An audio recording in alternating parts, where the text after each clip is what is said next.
திமுக என்ன நினைக்குது, நமக்கு எதிரியே இல்லப்பா, கண் தொலைவு வரைக்கும் பாக்குறோம், எதிரியே இல்லைன்னு இருக்கு. நான் ஒருத்தி இருக்கிறதே மறந்துருக்கு. ஃபிளாஷ்பேக்.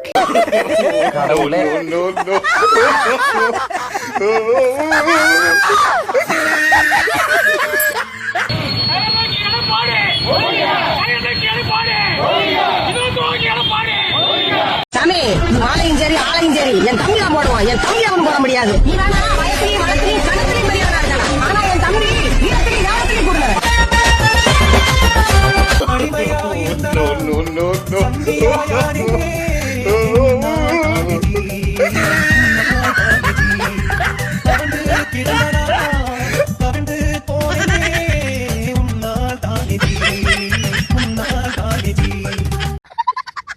அனைத்து இந்திய அண்ணா திராவிட முன்னேற்ற கழகத்தை பின்னடை செய்வதற்கு சில பேர் முயற்சிட்டு இருக்காங்க. டிடி தினகரன் அவர் ஒருத்தர் 10 ஆண்டு காலம் கட்சியிலே கிடையாது. அம்மா அடிப்படை உறுப்பினர், அம்மா மறைவுக்கு பிறகு அவர் கட்சியில இணைஞ்சிட்டு அவரே அறிவிச்சிட்டார். அவர் வந்த பிறகு அவர் இந்த கட்சி கைப்பற்றதுக்கு எவ்வளவு முயற்சி செஞ்சாரு தெரியுங்களா?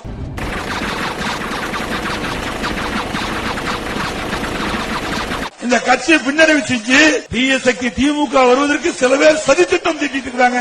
அதையும் எங்களுடைய அரசு முறியடிக்கும், எங்க கட்சி முறியடிக்கும் என்பதை நேரத்தில் தெரிவிக்க வேண்டும்.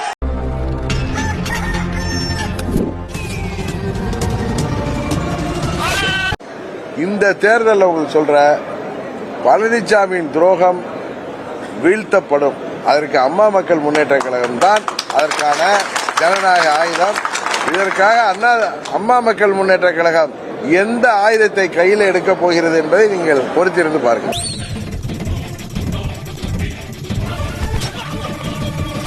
பழனிசாமியோட போகணுங்கிறீங்களா நீங்க? அதுக்கு நாங்க தூக்குமாடி கூட தொங்கிடுவோம். உன பத்தி எனக்கு தெரியாதாடா? சோமாரிக்கு சோறு தூக்குற சோமாரினே, கேப் மாரிக்கு கேரியர் தூக்குற கேப் மாரினே. எதுக்கு நாங்க போய் சூசைட் பண்ணிக்கிற களத்துல உழுவுறதுக்கு போக மாட்டாங்க. பிஜேபி நோட்டாவோட போட்டி போட்டு இருக்க கட்சியோட கவுரு எது ஸ்ட்ராங்கா இருக்கும்? கவுரு எதுக்கா? தூக்க மாட்ட போறோம். Do you love me? Yes dear. Yes. வா கல்யாணம் பண்ணிக்கலாம். சேச்சி மக்கள் தப்பு பண்ண மாட்டேன். நிச்சயமா நல்லா உங்களுக்கு நம்பிக்கை இருக்கு. அதான் படம் இப்ப கூட அந்த பதவிக்காக தான் வாழ்வரி மக்கள் நல்லா இருக்கும். அது நீ பண்ணாலும் எங்களுக்கு சந்தோஷம் தான். இது வரைக்கும் உன்னால உன்னை வா போன்னு கூப்பிட்டாலும் பின்னால கிருஷ்ணா வேணாம் தான் சொல்லி நான் என்னைக்கும் உன்னை எதிராக நினைச்சது இல்லைன்னு. இந்த ஊருக்கு யாரு நகரத்தில் தமிழ்நாட்டு நலனும் அம்மா மக்கள் முன்னேற்ற கழகத்தின் நலனும் முக்கியம் என்கிற ஒரே எண்ணத்தோடு மீண்டும் தமிழ்நாட்டில் அம்மாவின் ஆட்சி வர வேண்டும் என்பதற்காக நான் மீண்டும் முழு மனதோடு என்டிஏ கூட்டணிக்கு. நம்ம குடும்பத்துக்கு கௌரவம் தான் முக்கியம். அப்பா சொன்னதை கேட்டியா? நம்ம குடும்பத்துக்கு கௌரவம் தான் முக்கியம். கீழே ஏதோ பர்பி கிடக்குது. இங்க பாருங்க பர்பி இல்ல, சும்மா சொன்ன. வாழ்வு மண்ணாகி போச்சே, துயரம் இதுதானா? ஒரு குப்பை கூட நம்மள மதிக்க மாட்டேங்குது.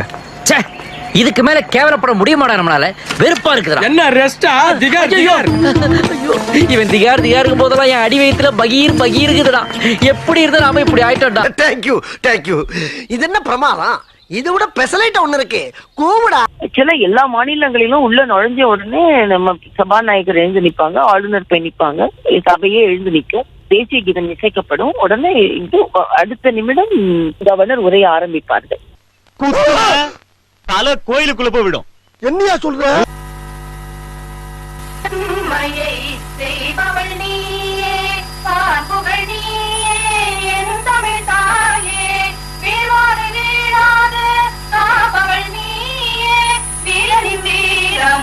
வெற்றியும் நீயே, முந்தைய நாளில் அறிவும் இல்லாது பொய் கடல் மனிதராம் புதப்புடல் மீது செந்தாமரை காண பூத்தது போலே தெளித்த என் தமிழே, ஒளியே வாழி ஒளியே வாழி ஒளியே வாழி.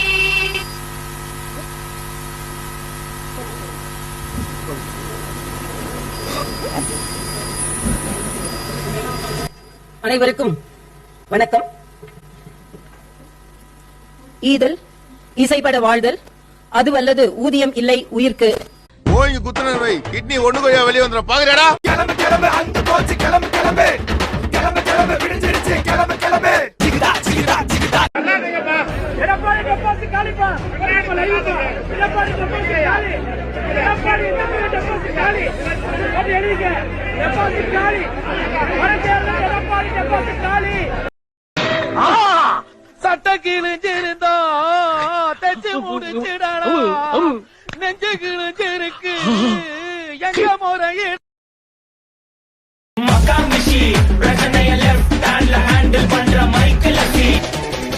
வந்துட்டாயா வந்துட்டாயா. நாளை நடைபெறுகின்ற கூட்டம் தமிழகத்தில் மிகப்பெரிய மாற்றத்தை ஏற்படுத்துகின்ற கூட்டமாக இருக்கு. பார்த்தாலே தெரிகிறது. தெரிகிறதா? இந்த தொடக்கம் எங்களுடைய கூட்டணியுடைய வெற்றிக்கு அச்சாணியாக அமையும்.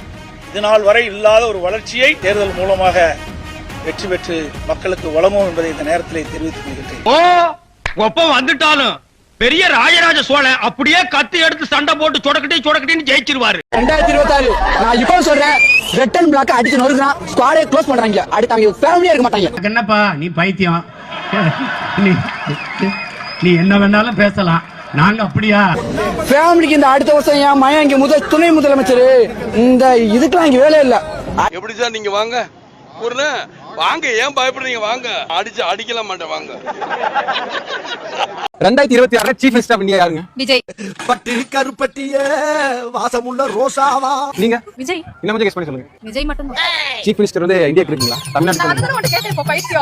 ஏய் இப்படியே பேசிட்டு இருந்தா ஊசி எடுத்து உள்நாக்கிலே குத்திடுவேன். மாநில தேர்தல் பொறுப்பாளர் மத்திய அமைச்சர் திரு பியூஷ் கோயல்ஜி அவர்களும் எங்கள் மாநில தலைவர் திரு நயினார் நாகேந்திரன் உள்ளிட்ட தலைவர்கள் இப்போது எதிர்க்கட்சி தலைவர் தேசிய ஜனநாயக கூட்டணியினுடைய முதலமைச்சர் வேட்பாளர் திரு எடப்பாடி பழனிசாமி அவர்களை சந்திப்பதற்காக அவருடைய வீட்டுக்கு காலை உணவிற்காக எல்லாம் வந்திருக்கிறோம்.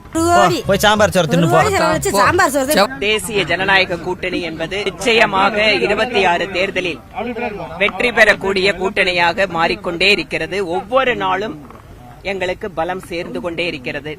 கிட்ட வந்து மூஞ்செல்லாம் காட்டாத கீரி புள்ள மாதிரி பேக்ல போ. நாளை பிரதமர் நரேந்திர மோடி அவர்கள் சென்னை வருகின்ற பொழுது அங்கு கூடுகின்ற கூட்டம் என்பது தமிழகத்தினுடைய ஆட்சி மாற்றத்திற்கு கட்டியம் கூறுகின்ற கூட்டமாக இருக்கும். டார்லிங், உன் வாழ்க்கையில் இந்த சந்தோஷம் எத்தனை நாளைக்கு நீடிக்குது நான் பாக்குறேன்டி. நாம் தமிழ் கட்சியின் தலைமை ஒருங்கிணைப்பாளர் சீமானை பொறுத்த வரைக்கும் அவர் இந்துங்கிற சொல்லே ஏத்துக்கல இல்லையா? அவன் கிடக்குறான்டா மயிராண்டி. அது வர வர போக போக ஏத்துக்குவார். ஒரு காலத்துல கடவுளையே ஏத்துக்கல, இப்ப கடவுளை ஏத்துக்கிட்டாரு. முருகனை ஏத்துக்கல, அப்புறம் முருகனை ஏத்துக்கிட்டாரு. சிவபெருமான அப்புறம் ஏத்துக்கிட்டாரு. ராவணனை ஏத்துக்கிட்டாரு. மாயோன் கிருஷ்ணன் ஏத்துக்கிட்டாரு. படிப்படியே ஏத்துக்குவாரு. இந்துங்கிறத ஏத்துக்குவார். அவர் சர்டிபிகேட்ல என்ன இருக்குன்னு கொஞ்சம் பாருங்க. அதையும் மாத்திக்குவாரு. தாய் சமயம் திரும்பிடுவார் அவர். யாரு வந்து கேட்டா? அட யாரு கேட்க மாட்டாங்கடா. நீயா எவனையாவது கூப்பிட்டு சொல்லு. நான் யாருக்கு ஓட்டு போடுவேன்னு கேட்டேன்னா நான் டிஎம்கேக்கு தான் ஓட்டு போடுவேன். ஏன்னா இப்போ வந்து எனக்கு வந்து பிஜேபி ஆர்எஸ்எஸ் உள்ள வரக்கூடாது. பிஜேபி ஆர்எஸ்எஸ் உள்ள வரக்கூடாதுன்னா கொள்கையை வந்து ஸ்ட்ராங்காக இப்போ ஃபாலோ பண்ணுறது வந்து திராவிடம் தான். திராவிடத்துலேயும் நிறைய ப்ளஸ் இருக்குது, நிறைய மைனஸ் இருக்குது. ஆனால் எனக்கு வந்து பிஜேபி உள்ள வரக்கூடாது. எவன் நல்லவன் கம்பேர் பண்ணுறதை விட எவன் கெட்டது கொஞ்சம் கம்மியாக செய்வான் அப்படின்னு கம்பேர் பண்ணும் போது டிஎம்கே ஓரளவுக்கு ஓகேவாக தான் இருக்கு. டிவிகே வந்து வெறும் டிஎம்கே மட்டும் தான் எதிர்க்குது. டிவிகே எப்போ பிஜேபி எதிர்க்குதோ அப்போட யோசிக்கலாம். ஆனா விஜய்க்கு வந்து எனக்கு நான் பார்த்த வரைக்கும் இப்போ வரைக்கும் லீடர் கெப்பாசிட்டி விஜய் கிட்ட கிடையாது. வெரி குட்ரா. அது எப்படா என்ன பத்திர எல்லா விஷயத்தையும் மிக தெளிவா புரிஞ்சு வச்சிருக்க நீ? அட பேப்பர்ல போடுறானே. ஏன்னா அரசியல் எதிரி வந்து டிஎம்கே சொல்றாரு, கொள்கை எதிரி வந்து பிஜேபின்றாரு. அரசியல் இல்லாத கொள்கையும் கிடையாது, கொள்கை இல்லாத அரசியலும் கிடையாது. அப்படின்னு பார்க்கும்போது கொள்கை எதிரி வந்து இது வரைக்கும் அவர் வந்து மாத்தி பேசினதே கிடையாது. ஒரு எல்லாத்துலேயும் வந்து டிஎம்கே தான் சொல்கிறார். திருப்பரங்குன்றத்துலேயே அவர் வாய்ஸ் வந்து ரைஸ் பண்ணல. கவின் ஆணவ கொலையத்துலேயும் வந்து அவர் வாய்ஸ் ரைஸ் பண்ணல. எவ்வளோதான் சென்ட்ரல் கவர்மெண்ட் வந்து எவ்வளோதான் இது பண்ணாலும் அவர் வந்து சென்ட்ரல் கவர்மெண்ட் கிட்ட கொஞ்சம் சேஃபாக தான் இருந்துக்கிறாங்க. அவங்க வந்து அவங்களை பொறுத்த வரைக்கும் டிஎம்கே மட்டும் தான் சொல்லிட்டு இருக்காங்க. நீ ஒரு சாதாரண அரசியல்வாதி கிடையாது. 7.5 கோடி தமிழ் மக்களுக்கும் நீ தலைவன். உண்மை. தமிழ்நாட்டின் விடிவெள்ளி. உலக அரசியல் மாமேதை. விஜயின் ஜனநாயகன் திரைப்படம் இன்னும் வெளியே வரல. சென்சார் போர்டு இன்னும் யார் காரணம்? மத்திய அரசு தான் காரணம். அவங்க தரப்புல யார் சார் விஜய் சொல்லியிருக்காரு? நோ, படத்துல அப்ஜெக்ஷன் தெரிவிக்கப்பட்டிருக்கு. யாரால? சென்சார் போர்டு மெம்பர்களால. சென்சார் போர்டுலயே அப்பீலுக்கு போயிருந்தா இவ்வளவு சிரமங்கள் வந்திருக்காதோ அப்படின்னு நினைக்க தோணும். என் நெத்திய நல்லா பாருங்க, இதுல கேனப்பைய அப்படின்னு எழுதி இருக்கா இல்ல? அப்ப நான் என்ன இழிச்ச வாயனாடா? இழிச்ச வாயனா? தாக்குடா. நீங்க நடிச்ச திரைப்படம் எப்ப சார் வெளிய வெளில வந்துச்சா? 1 மில்லியன் வியூஸ் ஆயிருக்கு. இவர் சொல்றாராம் வெக்கங்கட்ட பெல்களா உங்களடா நீங்களும் உங்களை எனக்கு ஆத்திரங்கள் வருது. பேரறிஞர் அண்ணா சொன்னாரு, நாட்டுக்கு தாடியும் நாட்டுக்கு ஆளுநரும் தேவையில்லைன்னு சொன்னாரு. அவர் பேர் RN ரவி கிடையாது, அவர் பேர் RSS ரவி, சங்கி ரவி. மாயின் ஒரு படத்துல மின்னல், அது வர்றதும் தெரியாது போறதும் தெரியாது. அது மாதிரிதான் அவர் சட்டமன்றத்துக்குள்ள வரும்போது அப்படியே வீராப்பா வருவாரு. ஆனா அவர் எப்ப போனாருன்னு யாருக்குமே தெரியாது. ஏன்னா இவன் பூசன மாதிரி இருக்கணும், பூசாத மாதிரி இருக்கணும், பார்த்தா பழியர் இருக்கணும். இதெல்லாம் தொழில் நேக்குமா? அவர் எப்ப போறாருன்னு எப்படி எங்களுக்கே தெரியும். அதிமுக ஏன் எந்திரிச்சு ஓடுறான்னு பார்த்தா இவர் ஓடி போயிருப்பாரு. அப்படிப்பட்ட ஒரு ஆளுநர். டீசெண்டா போ, கத்தாத அண்ணன் கத்தனா டேய் இந்தரா ஓடாத, டீசெண்டா போ காட்டி குத்துறாத, ஓடாத டீசெண்டா போ காட்டி குத்துறாத. இதெல்லாம் நம்மளுக்கு பழக்கப்பட்டதா. ஓடாத சொன்னா கேளு, பிச்சு விடுவோம். பிச்சு பெஸ்ட் பிஹேவியர்.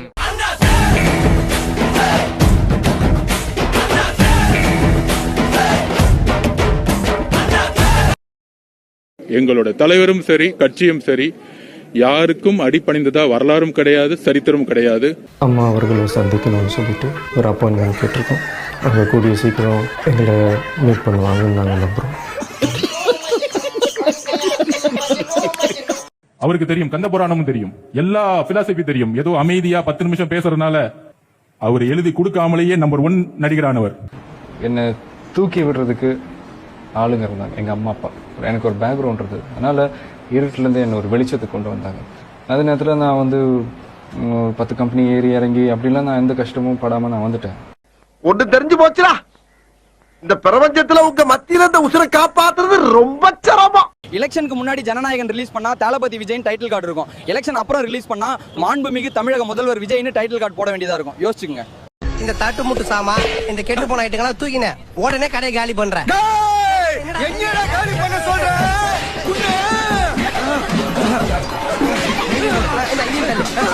இந்த கொட்டையெல்லாம் பிச்சு போட்டுட்டு எங்கேயாவது கண்ணு காணாம போய் மறைஞ்சிடுற. வர இப்படி அநியாயமா என் கடையை காலி பண்ணிட்டு போயிட்டானே. இத சொன்னா நம்மள பைத்தியக்காரன்னு சொல்றாங்க. இந்த பாருங்க, உங்க மனசுக்குள்ள மரண பீதி இருக்கிறது என் கண்ணுக்கு கண்ணாடி மாதிரி அப்படியே தெரியுது. அதே பீதி என்கிட்டயும் ஹெவியா இருக்கத்தான் செய்யுது. அத வெளிக்காட்டிக்கிறாம நம்ம அரசியல் பண்ணணும், புரியுதா? சரி தலைவர். அதுக்காக தலைவன் எல்லாம் அத்து விட்டு ஓடிடப்படாது. அட்டாக்கு அதிகமாகிறப்ப ஒரு முடிவெடுத்துருவோம். என்ன மறைக்கிறேன்? என்ன அடிக்க முடியா? அடி அடி, இந்த மரம் கொட்டோ எனக்கு கொள்ளுண்டா. நான் அடிச்சா நீ செத்துருவேன்.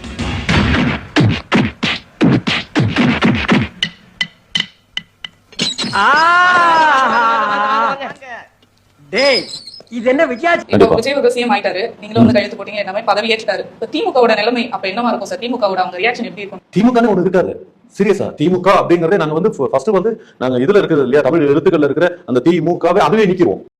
வீராதி வீரர்களால் முடியாத காரியம் இந்த வேசி மகனாதான் முடிய போய் தமிழவே நிக்கிறீங்களா நீங்க? ஆமா, அதாவது தமிழ் எழுத்துக்கள்ல இருக்கிற திமுகங்கிறது இருக்கு இல்லையா, அதையே நாங்க தூக்கிறப்ப அப்புறம் எங்க திமுக இருக்கும், நாங்க அதுவே ரிமூவ் பண்ணிடுவோம். இப்ப திருச்சிக்கு வந்து ரிச்சி அப்படின்னு வச்சிருவோம். இப்ப த்ரிஷா வந்து அண்ணன் விஜய் அவர்கள் வந்து ரிஷா தான் கூப்பிடுவாங்க, த்ரிஷா கூப்பிடக்கூடாது, ஏன்னா தீய நாங்க தூக்கிறோம். என்ன பேர்டு பாயிண்ட் போறாளே அப்படின்னா என்ன? அதாவது இந்த உலகத்திலேயே ஒன்ன மாதிரி அயோக்கிய பைய கிடையாதுங்கிறாங்க. என்ன சார் தீ தூக்கிட்டோம்னா அப்ப திராவிட முன்னேற்ற கழகம்ன்றது திராவிட முன்னேற்ற கழகமா மாறிடுமா? திராவிட முன்னேற்ற கழகம் அப்படிங்கறத வந்து நீங்க நல்லா பாருங்களேன், திராவிடம் அப்படிங்கறத தீய தூக்கிருங்க, அடுத்த வரும் மூவ தூக்கிருங்க, காவ தூக்கிருங்க. கழகம் திராவிட நேற்ற கழகமா? கண்டிப்பா அவ்வளவுதானா? திமுகவோட அழிவு காலம் ஆரம்பித்து விட்டது. இனி உங்களால தமிழ்நாட்டை ஆள முடியாது. போட மாடையா ஒரு விளையாட்டா மரியாதை என்னையும் சேர்த்துக்கங்க, இல்லைன்னா ஆட்டையை கழிச்சு முடியும். ஆமா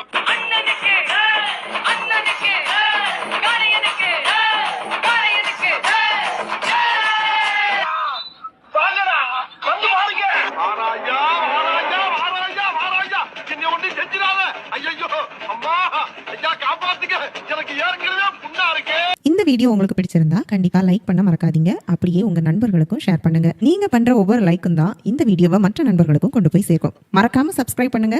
உங்க கருத்துக்களையும் கமெண்ட் பாக்ஸ்ல பதிவு பண்ணுங்க.